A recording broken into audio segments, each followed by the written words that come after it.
Big question for today, and we're going to be talking about this, I think, for the several months, and maybe the rest of this year or into next year. There's a lot of talk about recessions. Will a recession happen? And I will, as far as the likelihood of a recession, I'm going to be addressing that. I think there are a lot of signs in the market that are showing that a recession will happen, or at least it's probable that a recession will happen. But what will a recession do to house prices? So let's look at the data and see what happens with home prices during recessions. And of course, we'll start with the last 45 years. This chart is from the St. Louis Fed, and we are seeing in the gray, see these gray columns? Those are the recession columns. Those are the periods of time that there was a recession. And what you will notice, see this little skinny recession? That was the short recession of COVID. And this lasted it was technically only a recession for a couple months. But what you'll notice, for the last 45 years, we've seen 6 recessions, and the home prices in the U.S. have only decreased in one of those recessions. When I was looking at this data, even just weeks ago, I was double checking. Every local market has a little bit different numbers. This is the national data. And so over the U.S., this is the home price index for the whole United States. Back in 1980, there was a recession, 1982, 1990 to 1991. We have the dot-com recession right here. All those 4 recessions all saw home prices generally increase or stay the same. It wasn't until that 2008 recession, the big, great housing recession, that we saw this massive home price reduction. All right, and that's the only one that we saw home prices decrease.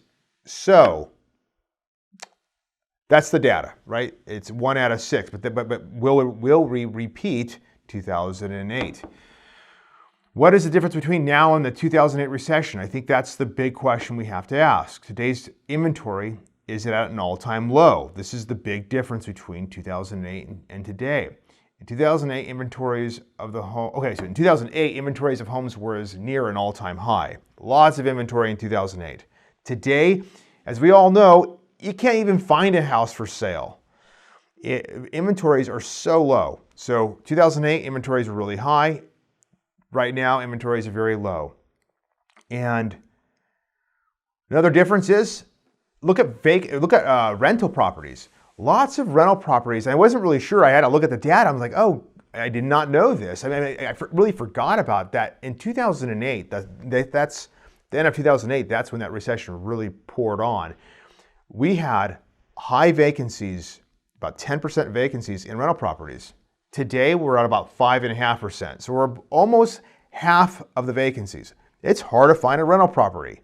So we have low inventories of home for sale, and we have very few homes that are actually available for rent. Also, due to the low inventory and rent, we have high rent prices. Okay, so we have high rent prices.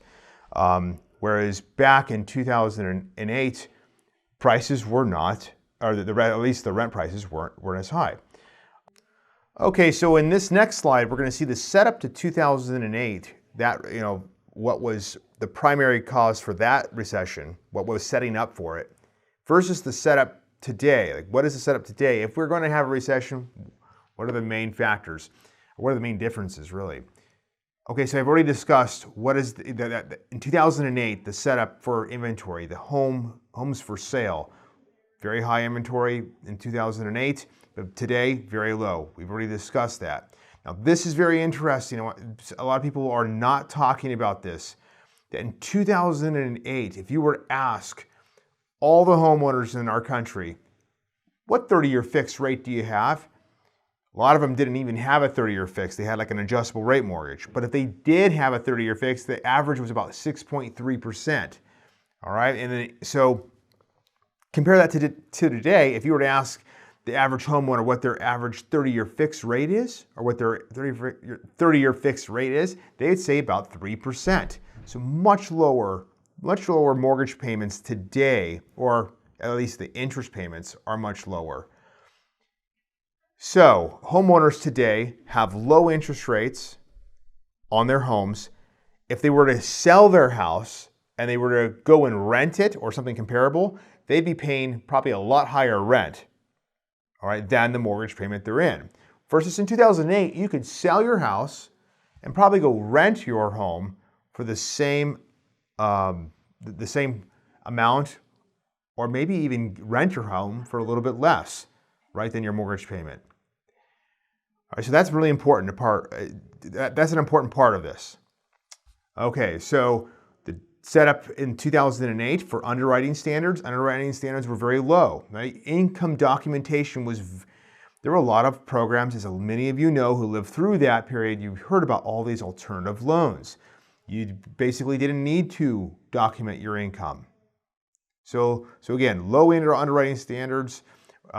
Today, underwriting standards are still very high. There was big corrections to prevent this from ever happening again. Now, debt ratios are still allowed to go pretty high, up to 50% in some cases of people's debts or of their income. So people could argue, well, they're still high, or you can still get a lot of, the bank will still let you go high on your debt ratio. But the point is, these loans today are underwritten with a much higher standard than in 2008. Okay, so they're more likely to not go into default. And of course, just to remind everyone, the 2008 recession did start because of the housing recession. The housing mortgage crisis started. That was the catalyst for the recession. And that's unlike the other recessions were never started because of mortgage practices. This was the first time really in history that mortgages or homes had caused or was the catalyst for a recession. And also in 2008, what was also different is that corporations owned few homes. They weren't out there going and buying big portfolios of single-family residences to sell them. Today, there are lots of corporations that are buying up single-family residences.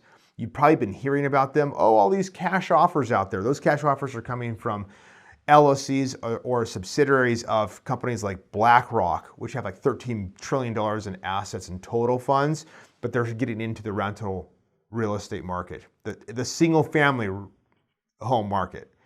Also, home builders today.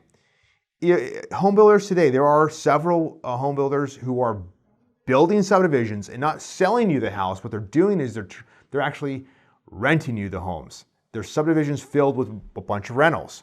So my point in saying this is this part right here, corporations buying up inventory and builders who typically are adding new homes to inventory, they're not. So all these inventory problems, we're not going to get any inventory from builders, we're going to get less. We're going to have corporations buying up a lot of the inventory.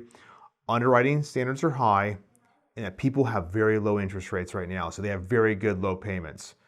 So, will home prices fall if we have a recession? Of course, this video is for informational purposes only. This is just my opinion.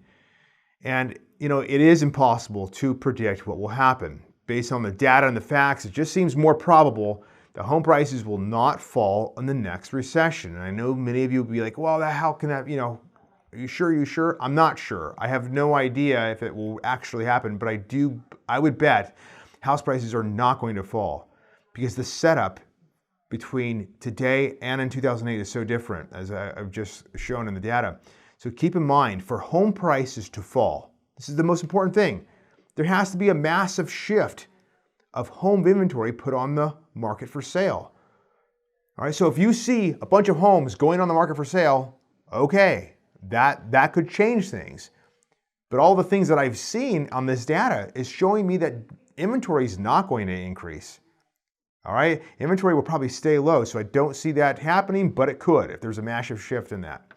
Also, rent values would have to dive lower and become appealing for homeowners who have lower rents, who see lower rents as a good trade away from their current low interest rates.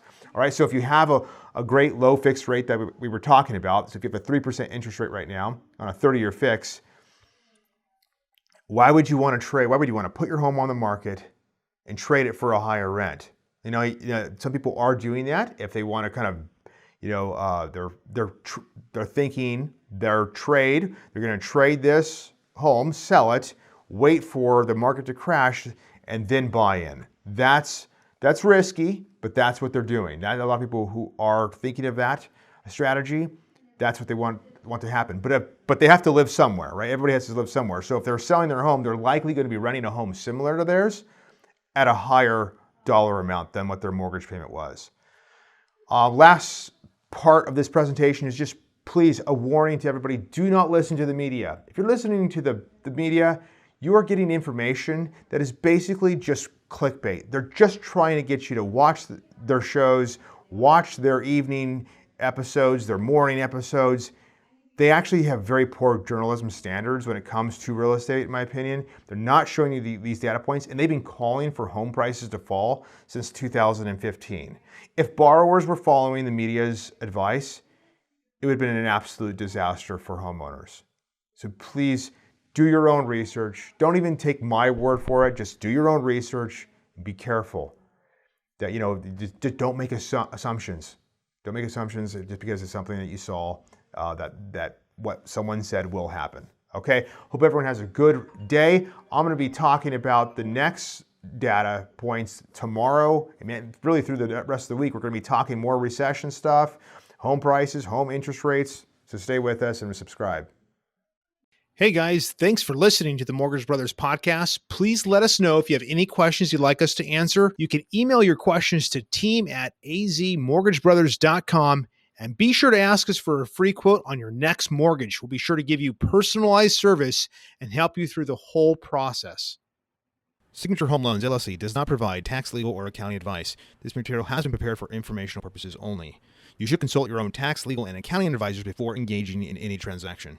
Signature Home Loans, NMLS 1007154, NMLS number 210917 and 1618695, Equal Housing Lender.